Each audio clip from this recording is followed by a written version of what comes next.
महाराज जी, आप दोनों का लगभग एक जैसा प्रश्न है। आप कह रहे हैं कि प्रभु के द्वारा बनाई गई सृष्टि के कारण इनका पुरुष से पुरुष और इनका तो महाराज जी कह रहे हैं कि मतलब अज्ञानतावश पुरुष जी कह रहे हैं कि 150 से भी अधिक पुरुषों से संबंध हो गया, अभी इतना नाकर हो गया, मैं भूतकाल की सारी वैसे किसका वैसे कोई छुपाने या शर्माने का विषय नहीं है। जैसे हम डॉक्टर के सामने अपनी हर कमी रखते हैं, ऐसे हम संत सदगुरुदेव के सामने अपनी बात रख सकते हैं। तो हमें ये लगता है कि तुम्हारे ऊपर भगवान की विशेष कृपा है।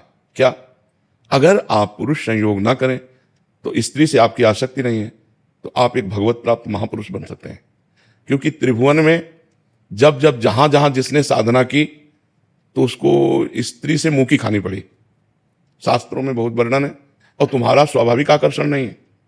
क्यों? तुम्हारा स्त्री की तरफ स्वाभाविक आकर्षण नहीं, बस रोक लेना है। अच्छा, थोड़ा विवेक से सोचो, आपने ऐसा किया भी, क्या मिला आपको?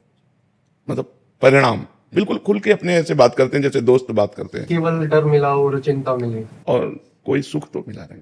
तो मुझे लगता है यदि आप थोड़ा भगवान नाम जप करें और इसे कंट्रोल करें, आप बहुत उत्तम मनुष्य बन सकते हैं। क्योंकि जो व्यभिचार प्राण जीव है वो ना अपना कल्याण कर सकता है ना दूसरों का कल्याण कर सकता है। और ये जो काम भोग सृष्टि में रखा गया है, ये एक सृष्टि क्रम को बढ़ाने के लिए रखा गया है। सृष्टि क्रम को बढ़ाने के लिए रखा गया है। तो स्त्री और पुरुष का जो संयोग विधान शास्त्रीय है वो संतानोत्पत्ति के लिए है, ना कि केवल मनोरंजन के लिए। शास्त्र सम्मत, तभी उसका जीवन ब्रह्मचर्य परायण स्वस्थ पर, और कभी साल 6 महीना में एक बार ऐसा, तो वो बहुत अच्छा जीवन। ये व्यभिचार प्रवृत्ति तो मतलब बहुत निकृष्ट आदत है और ये सबको नष्ट कर रही है। तो मुझे लगता है भाई, यदि आप थोड़ा विचारवान बन जाएं और अध्यात्म की शरण लेकर इसको शासन में लें तो आप बहुत अच्छे बन सकते हैं। क्योंकि धर्म पालन है तो संभोग होगा नहीं, संतानोत्पत्ति योग संबंध होगा नहीं है, केवल भोग विलासिता मनोरंजन। तो हमें आप खुद अनुभव करके देखो, क्या आप ऐसा जीवन नष्ट करना चाहोगे? तो मुझे लगता है नियम और संयम में आना चाहिए। अगर आप अभी अनुभव कर लें तो कर लेने, कुछ दिन बाद हमारी बात याद कर लेना, हाथ कुछ नहीं लगेगा। अच्छा, दूसरी बात, थोड़ा विचार करो, कहाँ क्या है सुख भाई? हम ऑपरेशन करके आपको बता रहे दिमाग के, हमारे दिमाग का क्या है भाई? कौन सा सुख है? दुर्गंध और मल भरा हुआ है, वहीं से तुम्हारी रति है। मुझे लगता है कि ये पूर्व संस्कारवश, ये आपकी कोई उपज नहीं है, ये आपकी कोई मनपसंद बात नहीं। आपके दिमाग में पूर्व प्रारब्धवशात ये संस्कार है। तो इस संस्कार को जीतने के लिए मनुष्य शरीर मिला है, इसी संस्कार में मिट जाने के लिए नहीं मिला है। अगर आप जीतते नहीं है तो मिटा देगा। कितना गंदा स्वरूप आपका होगा, चाहे वो बहन हो चाहे भाई हो। आप विचार करके देखो, उसके जीवन का मतलब क्या रहेगा? केवल मनोरंजन, धर्म से कोई मतलब नहीं इसमें। तो हमें लगता है अगर हम ब्रह्मचर्य धारण करें और भगवान की तरफ बढ़ते हुए समाज सेवा करें, अगर हमें संतान ही प्रिय है तो किसी की भी गोद नामा से हम संतान ले सकते हैं और अपने परिवार का वृद्धि कर सकते हैं। तो मुझे लगता है व्यर्थ में ऐसा अगर ना कीजिए तो बहुत विशाल जीवन बन जाए। ब्रह्मचर्य भी तो एक मार्ग है जिसके द्वारा हम परमात्मा प्राप्ति करें, समाज सेवा करें, जो चाहे वो कर सकते हैं। इस तरह मल द्वार में अपने को आसक्त करके जीवन व्यतीत करना मुझे लगता है कि ठीक नहीं है। स्त्री पुरुष का जो संयोग है वो संतान उत्पत्ति के लिए, धर्म में काम को भगवान अपना स्वरूप कहते हैं।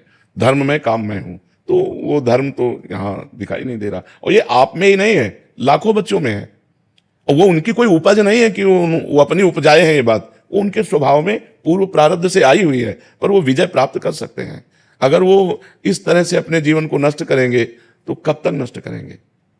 क्या घृणा नहीं होती आपको? जलन हो गया। हाँ, तो मुझे लगता है इसका सुधार किया जाए। एक बात हो, वृंदावन में भी आके कई बार मतलब मुझे 7-8 बारी। देखो, अगर हमारी गंदी बात है तो हम कहीं भी जाएं, गंदी बात तो हमारी रहेगी। तो सत्संग में जैसे बोले थे कि ये उपजाऊ भूमि, हाँ बिल्कुल पाप के अंदर से कि एक पाप आपको लाख बारी दंड देगा, तो आप हाँ तो आप ऐसा करना कि वृंदावन की परिक्रमा करना नंगे पैर और मौन रहना, नाम जप करना राधा राधा, और फिर साष्टांग दंडवत करना जब परिक्रमा हो जाए, और गलती मानना वृंदावन से। बड़ा कृपालु वृंदावन है, वो क्षमा कर देगा। और धीरे से इसका सुधार कीजिए। सुधार करने से ही हमारी बात बनेगी, नहीं तो जीवन बर्बाद हो जाएगा बच्चा इसे खराब करती है। इसीलिए वर्तमान में राधा नाम जप करो, अधिक भगवान नाम जप करो, बलिष्ठ बनो, इंद्रिय विजयी बनो, समाज सेवा करो, माता पिता की सेवा करो। संतान की आवश्यकता हो तो बहुत से लोग ऐसे हैं जो अनाथालय में संतान दे देते हैं। बहुत से ऐसी सुविधाएं हैं जिनके द्वारा हम अपनी वंश परंपरा चलाने के लिए दूसरों की संतान, या अपने रिश्ते नातेदारों में बहुत से संतानें होती हैं, हम किसी से गोदनामा लेकर अपनी संपत्ति का अधिकारी उसे बना सकते हैं। पढ़ाएं लिखाएं, उसकी सेवा करें। ये अभी और जी हैं यहाँ बैठे हैं, वो भी कह रहे हैं कि हमसे अब ये जलाते हैं जो पाप हो गए हैं, तो कह रहे हैं कि अभी इतना ऐसा लग रहा है कि सब त्याग कर भगवत शरण में आ जाएं और भगवत हम चरित्र की शुद्धिकरण करें हमारे जीवन। हम किसका, हम त्याग की बात ये नहीं कहते कि बाबा जी बन जाओ। देखो, ये तो हमारे भाग्य में भेष था। भेष से भगवान की प्राप्ति नहीं होती, उद्देश्य से भगवान की प्राप्ति होती है। आप गृहस्थ में रहिए, अच्छे पवित्र आचरण कीजिए, ब्रह्मचर्य का व्यवहार कीजिए। जैसा हमें जीवन मिला है, हम उस जीवन को सही मोड़ पे लाएं। ऐसा तो है कि हमारे गलत संस्कार हैं तो हम गलत संस्कारों की तरफ बढ़ते चले जाएं। अगर हमारे गलत संस्कार हैं, हम दोनों मित्र की तरह रहें, पवित्र रहें, अच्छे आचरण करें, दोनों मिलकर कमाएं और किसी गरीब की सेवा कर दें। बड़े बड़े ऐसे गरीब लोग हैं, बीमार लोग हैं, उनकी सेवा करें, नाम जप करें, तो हमारा जीवन सार्थक हो जाए। इस तरह के जीवन में कोई, आप खुद देख लो, क्या है ये जीवन?